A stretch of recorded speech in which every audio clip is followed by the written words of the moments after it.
humans, we're going to do 4.8. We're going to be doing some modeling with trig functions. Our objectives are that we're going to introduce bearing. There are two different types, and then we're going to do some trig modeling. So bearing comes from the world of navigation. So ship navigation, air navigation, but bearing comes from the world of navigation. There are two different methods. So method number one is going to talk about, it's going to start at due north. We'll talk about your compass rose in just a minute. And then it always rotates to the right. I can't spell. Rotates to the right. Okay? So if I have a compass rose, okay, and this is north, south, east, and west, the main method of rotation, bearing, starts here and rotates this direction. So it always rotates to the right. So if I have a bearing of 280 degrees, I would draw my compass rose. This is north, 90, 180, 270, plus 10 degrees. So this would be a bearing of 280 degrees, okay?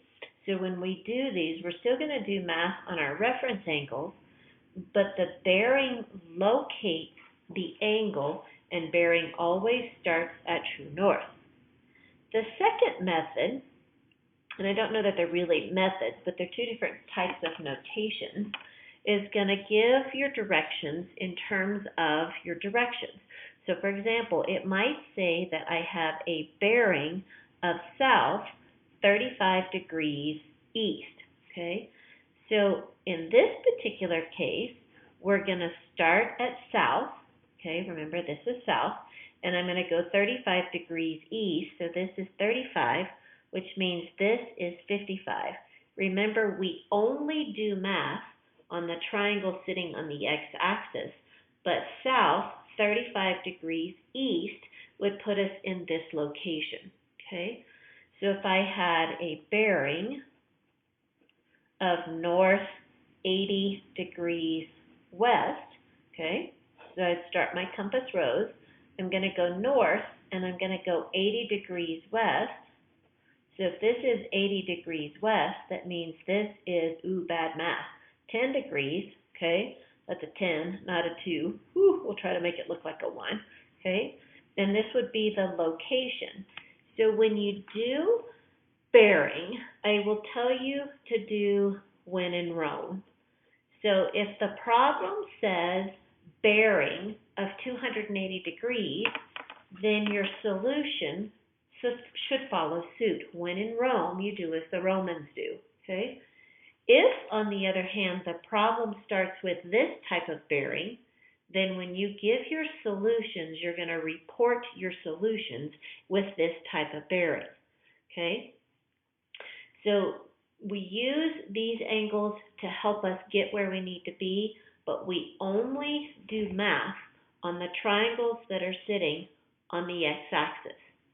The other particular formula that you need to remember in this particular section, is distance is equal to rate times time. This is a glorious little formula. You will use it many, many times, and it's important that you remember that formula. All right, so I have each of our examples pre-written because they're word problems. So I'm going to bring in the first one. So it says from a point 50 feet in front of a church, the angles of elevation to the base of the steeple and the top of the steeple are 35 degrees and 47.667 degrees, respectively. Find the height of the steeple. So I'm going to show you my mad drawing skills. So here's my church, and here's my steeple.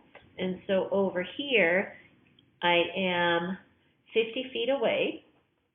And to the bottom of the steeple, that angle is 35, and to the top of the steeple, this complete angle would be 47.667 degrees, okay? And so it says find the height of the steeple. So I'm going to do that. I'm going to call the height to the bottom. So I'm going to call this height H1.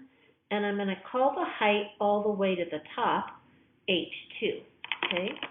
So now I'm going to use my two triangles. So I'm going to say the tangent of 35 is opposite over the 50. Okay? So H1 is going to equal 50 tangent 35. And then I'm going to do my big triangle, and I'm going to say the tangent of 47.667 is H2 over 50. Okay? And then H2 is going to equal 50 tangent 47.667. So on this particular problem, we wanted to know the height of the steeple. So the height of the steeple is the total height minus the height of the church. Okay? So my steeple is going to equal 50 tangent 47.667 minus 50 tangent 35. And just to make it a wee bit easier to put into my calculator, I'm going to say that it's 50 times the tangent of 47.667 minus the tangent of 35. And then I'm going to push buttons on my calculator. It is really important to notice that your calculator should be in degrees. Typically, when we're doing measurement or we're finding angles or navigation, we're going to do that in degrees. So it's your responsibility to know when it should be in which form. And when I do this math, I get the steeple is 19.875 feet tall, and then I would report, and then this one would be done. So that one wasn't necessarily including bearing, but it was important to make sure that we remember how to do these. So there's not exactly one set method. Sometimes you have to determine which approach you're going to take from the problem itself. So for example number 2, now we're going to talk about our bearing to bring in my toys. So we're going to have a jet that leaves Reno, Nevada, and is heading towards Miami, Florida on a bearing of 100 degrees. So remember, this type of bearing is the bearing where we start at north and we rotate to the right. The distance between the two cities is approximately 2472 miles. So the questions are how far north and west, so those are just compass directions, is Reno relative to Miami, and if the jet returns directly to Reno from Miami, at what bearing should it travel?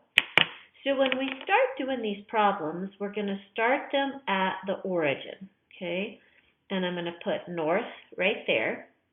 And it said that when I start traveling, I'm going to travel on a bearing of 100 degrees. So my north is going to be right here.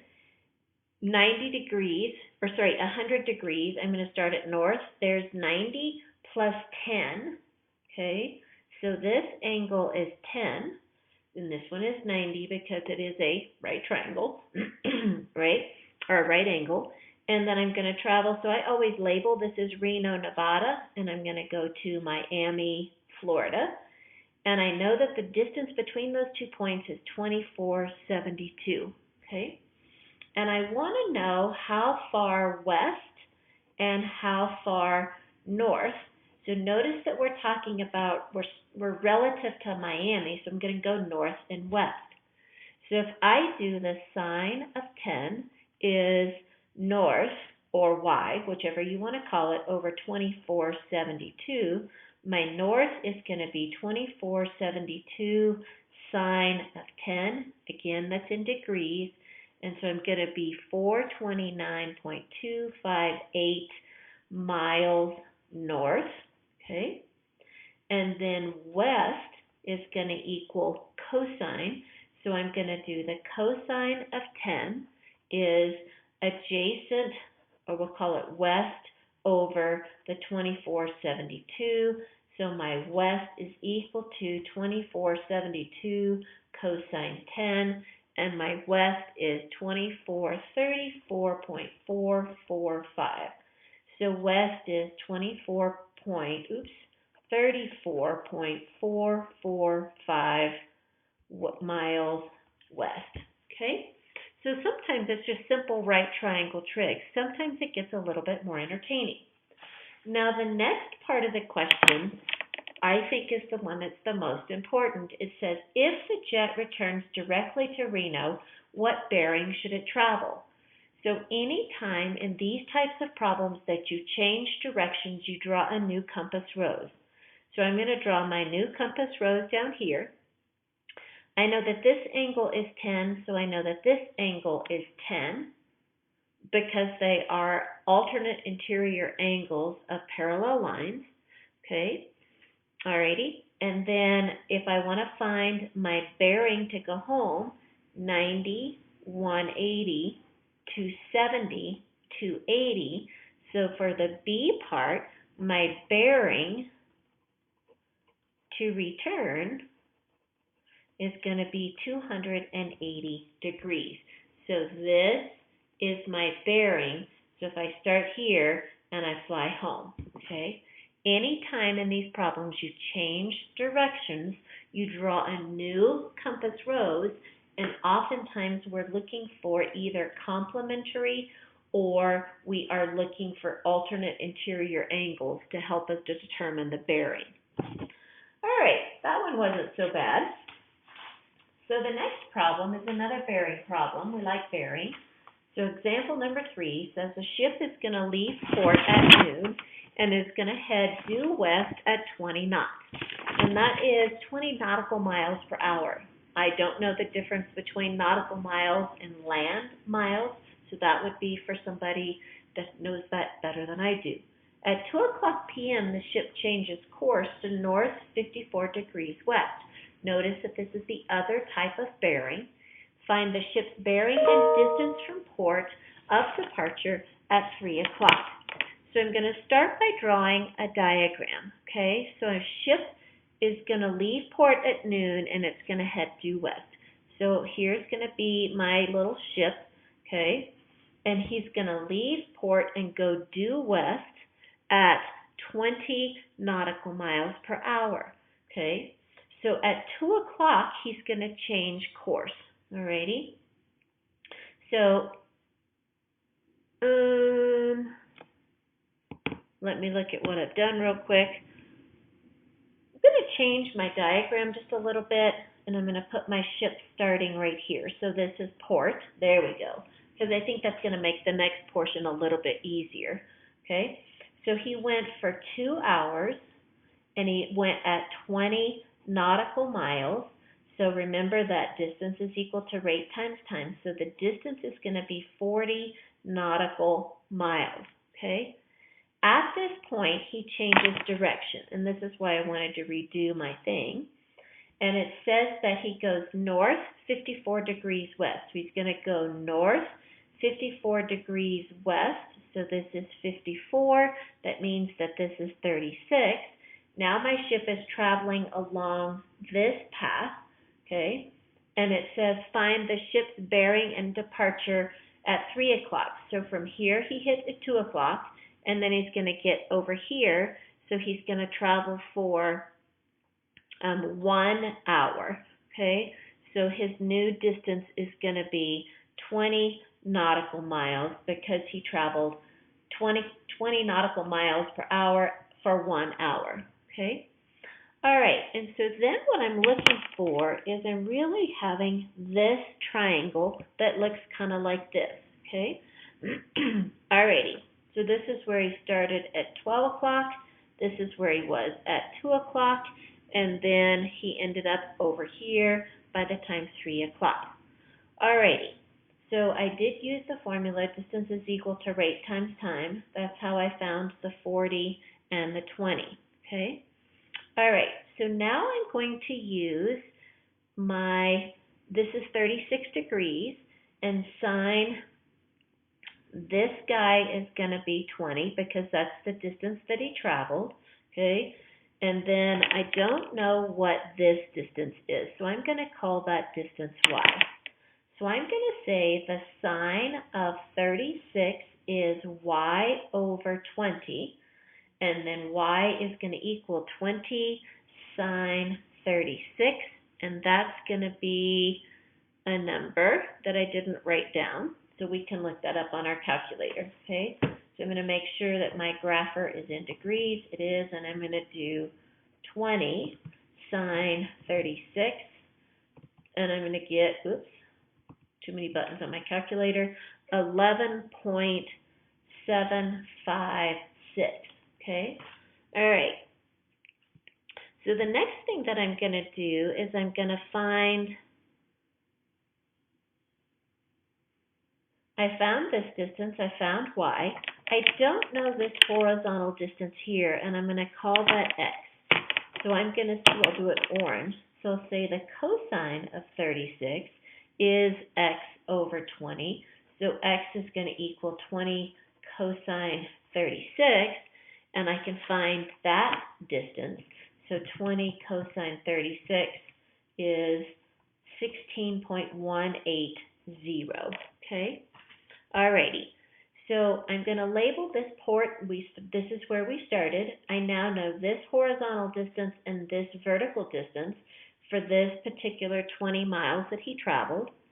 So now I'm going to say that the tangent of the tangent of P, so I'm starting at port, so there's my angle, okay, is going to equal, and I'm looking at this really big triangle over here because I need to find this area, because it says find the ship bearing. That's why we're doing so much work for angles, because I'm looking for a bearing, which means I need to know a distance.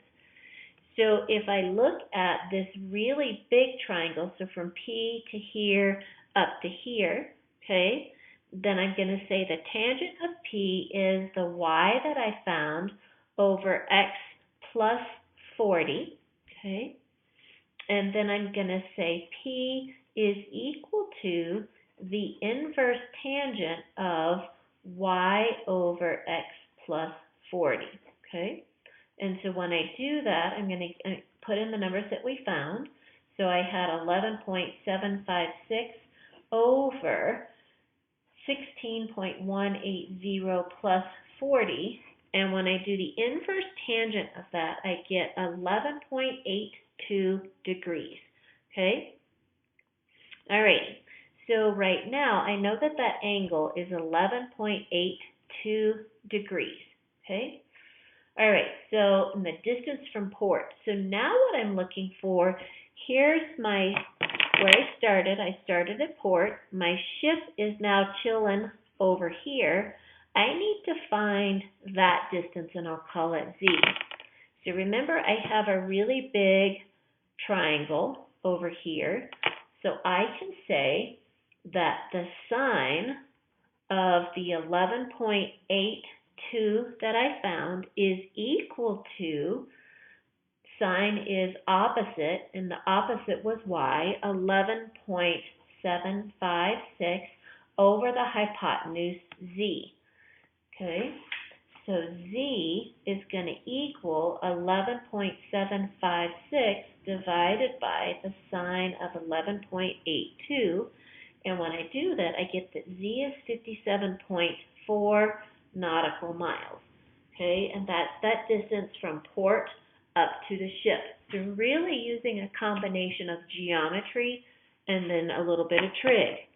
Okay, so then my distance from port